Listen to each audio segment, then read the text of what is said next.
Hello, this is the first part of a two-part talk on London Transport poster art with me, Matt Brosnan, the head curator at London Transport Museum. One of the best known and most visually appealing parts of the rich London Transport Museum collection is our holdings of posters, both in terms of preparatory artworks and the finished printed designs. We hold approximately 30,000 posters, representing up to around 7,000 different designs. London Transport and its predecessor and successor companies was one of the major commissioners of poster art and wider commercial art in Britain during the 20th century. It commissioned a huge variety of artists and designers, ranging from the unknown to the established, who utilised a huge variety of artistic and graphic styles. These posters were intended to promote the widespread and increased use of the London Transport network, particularly for off-peak travellers looking to make the most of the city and its surrounding suburbs and countryside. This meant buses and trains appeared in the posters relatively rarely. Instead, it was the destination that was often the focus, concentrating on an artistic interpretation of the interesting places that passengers could enjoy or the pleasant suburbs they could live in, rather than the process of getting there. These posters are also a component part of a wider cohesive approach by London Transport to incorporate good design in every facet of the company's operation. They sat alongside high-quality branding, including the world-famous bullseye roundel, Johnston typeface and tube map, as well as striking station architecture, vehicle design, and even interior fixtures and fittings, such as the maquette seating fabric we continue to sit on today. The person largely responsible for this cohesive approach to art and design generally, and posters in particular, was Frank Pick. In 1906 he joined the Underground Electric Railways Company of London, having trained as a lawyer before working for the North Eastern Railway as a statistician. In 1908 he became responsible for the Underground's publicity, despite having no background in it. He identified the poster as an ideal way to promote the Underground's new operations at a time when it had just opened 3 deep-level tube lines and needed to attract more passengers.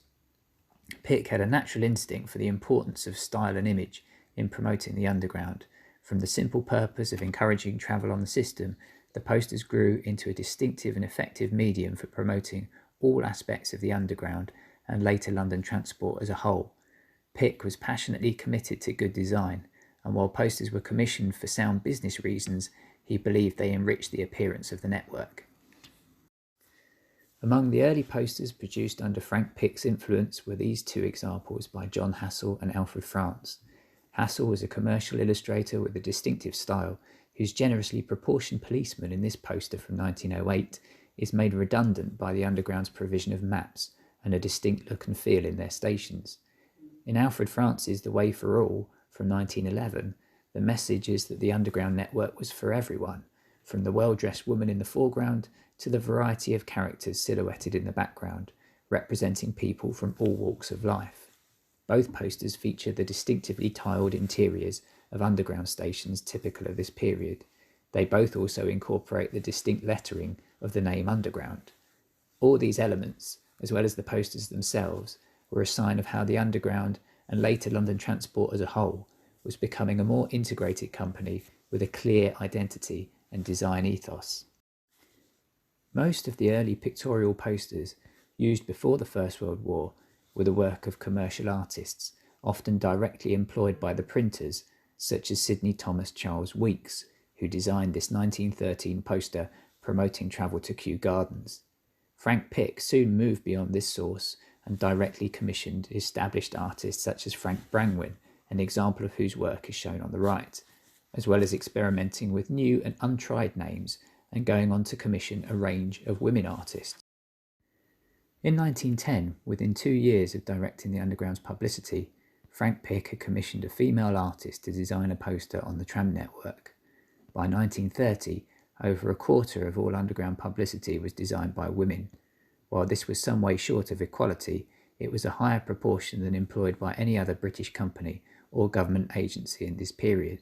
Many of the women designers employed by the Underground, and later London Transport from 1933, went on to produce many posters for the company.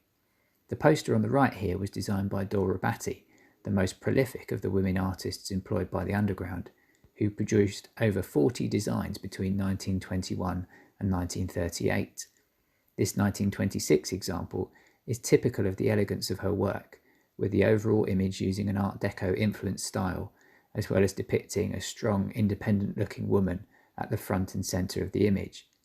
On the left is a poster by Laura Knight, who created 7 posters for the Underground between 1921 and 1957, and was an established fine artist, becoming the first woman academician at the Royal Academy in 1936. As with most Underground posters, both publicised the events and experiences that could be achieved by travelling on the Underground. Frank Pick's greatest discovery was Edmund McKnight Kauffer, an American-born designer who produced his first Underground poster in 1915. The British artist Paul Nash, writing in 1935, described Kauffer as responsible above anyone else for the change in attitude towards commercial art in this country. In giving Kauffer his big break, and in coordinating London Transport's posters and approach to art and design, the same could also be said of Frank Pick. Kauffer went on to design over 100 posters for the Underground and London Transport over the next 25 years, and was the most original and innovative poster designer of his generation. Kauffer's style managed to be both distinctively identifiable as his own, yet also varied across time, reflecting his interest in many of the major modernist art movements of the period. Kauffer had a major influence on poster art, encouraging many radical new ideas in graphic design. The poster on the right, for example, echoes the style of the Bauhaus in Germany, an influential design school in the interwar years. By the late 1920s, the Underground was being widely praised for its high standards of design, particularly for the quality and variety of its pictorial posters. In a 1927 review of an exhibition, the art critic of the Times claimed, "There can be no doubt at all that the credit for the earliest consistent use of good posters of any kind belongs to the Underground." This 1920s and 1930s period was a golden age of poster art in which the Underground and London Transport led the field in Britain. Frank Pick rose to become managing director of the Underground in the 1920s and chief executive and vice chairman of London Transport in 1933, at the time when it became a fully unified and integrated company. Despite the broadening of his responsibilities, he kept a close interest in publicity, and the poster campaign was kept to the fore. London Transport became the leading patron of commercial art. Poster commissions could be a major career boost for aspiring artists, with artwork quickly appearing on hundreds of bus shelters and tube stations across London, much greater public exposure than a fine art gallery. Poster commissions were also attractive prospects for well-established artists. There are few leading names in the British art world between the wars who did not at some time work for London Transport, such as these examples by major British artists Paul Nash and Graham Sutherland. Both are bold designs incorporating their painterly styles and conveying messages of escape that a humble season ticket could offer. International artists were also commissioned, including the likes of Kauffer and fellow American Man Ray, whose single design for London Transport has become an icon of 20th century poster design. London Transport posters also benefited from an increasing influx of émigré designers leaving Nazi Europe in the 1930s, including Hans Schläger, who did numerous designs for London Transport under his moniker Zero and exerted a significant influence on British graphic design for decades. When commissioned, an artist would usually be given a fairly broad brief. The title and subject would be suggested, with responsibility for lettering sometimes left to the printers. From the 1920s onwards, the written message was often set in the Underground's own Johnston typeface, but some designers also produced their own typography. There was flexibility amid the more consistent branding. The use of an adapted roundel device in both these designs by Hans Schläger and Man Ray highlights how designers could incorporate and be playful with the iconography of London Transport. These two designs by Margaret Corkin James and Harry Perry, both among the increasing number of women artists commissioned by London Transport, are typical of the Golden Age. Both promote pleasure excursions in ways that are bold, colourful and visually striking. Corkin James incorporates imagery and lettering to create a modern-looking poster for a highly traditional event. Perry directly references a famous 15th century painting by Paolo Uccello from the National Gallery to create a playful depiction of Derby Day at Epsom Downs Racecourse in Surrey. Unlike many other advertisers, London Transport had no direct competitors from this period onwards, so could afford to take risks with posters. Many artists commissioned, including Calfer and Edward Wodsworth, shown here, were influenced by the avant-garde European art movements of the early 20th century, and posters became a medium for popular commercial interpretation of these styles. Cubism, Futurism and Vorticism all reached the general public in Britain by way of the underground poster. Edward Wodsworth was a Vorticist artist who translated this bold, geometric style into this poster promoting underground trips to the Imperial War Museum, also reflecting his wartime experience as a dock officer responsible for painting ships in dazzle camouflage. The simplification of images into dramatic, geometrically based compositions, common to all these modernist art movements, was particularly appropriate to poster design. This Calfer example shows how he was influenced by the styles of the Bauhaus school in Germany, presenting this to a mass audience via the underground. Part of what made Underground and London Transport posters so distinctive was this combination of styles. Alongside modernist graphics were also a range of traditional landscapes and realist-style presentations of London and the surrounding countryside.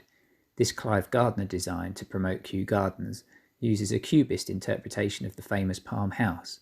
By contrast, C.R.W. Nevinson, who made his name as a futurist-style artist during the First World War, softens this approach to present an idyllic riverside scene promoting Kew, Richmond, Kingston and Hampton Court. In nearly all of the posters, the emphasis was on leisure pursuits, while some enticed commuters with visions of leafy suburbs, accessible with a cheap season ticket. The main role of posters was to encourage off-peak travel. They featured exhibitions, entertainment, sites, shopping or activities like walking in the country. Buses and trains appeared relatively rarely, with the emphasis on the destination. These 1920s designs by Charles Payne and Horace Taylor promote excursions and evenings out with colourful, attractive depictions of enjoyment, the underground being simply the means of achieving it. Another theme promoted by the posters of the underground and some of its separate predecessor companies was the attractiveness of suburban living. This was particularly started by the Metropolitan Railway to promote what it dubbed Metroland, an area northwest of London where the company had developed housing estates on land near its stations in the mid-1910s and 1920s. Increased suburbanisation continued into the 30s, with the Underground and London Transport continuing to promote a vision of living in greener spaces in the knowledge that this encouraged further commuter journeys. These posters by Charles Payne and Stanislaus Longley are typical examples. But as the Second World War loomed, London Transport posters had to adapt to conveying very different messages. I'll continue with this story in the second part of this audio recording.